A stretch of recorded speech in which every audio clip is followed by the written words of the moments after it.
షర్మిలకి, కవితకి కొన్ని పోలికలు ఉన్నాయి, కొన్ని పోలికలు లేవు. షర్మిల తన అన్నతో మీదన అభిమానంతోనే తెలంగాణ వెళ్ళి అక్కడి నుంచి పోటీ అక్కడ ముఖ్యమంత్రి అంది. ఎలాగా ఆవిడ నాయకురాలు అనుకుంది అంటే, అంతకుముందు ఓదార్పు యాత్ర చేశాను మా అన్న ఆన్ బిహాఫ్ ఆఫ్ అంది.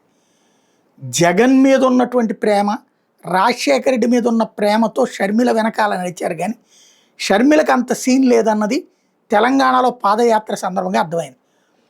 250 కోట్ల డబ్బులు ఖర్చు పెట్టినా తెచ్చుకున్న జనం తప్ప ప్రేమతో వచ్చే జనం కరువు అయ్యి తన పార్టీనే చివరికి విలీనం చేసి ఆంధ్రప్రదేశ్కి వచ్చేసి పిసిసి ప్రెసిడెంట్గా చివరికి గతంలో కాంగ్రెస్కి వచ్చిన ఓట్లు తప్ప అదనంగా సాధించలేని పరిస్థితి అయింది. ఇప్పుడు మరి కవిత ఏమవుతుంది? సొంత రాష్ట్రంలోనే పోటీ చేస్తుంది. ఆమె కూడా అన్న మీదనే వ్యతిరేకత. షర్మిల భర్త పేరు అనిలే, కవిత భర్త పేరు అనిలే. ఇద్దరు కూడా అన్నలతో విభేదిస్తున్నటువంటి వాళ్ళే.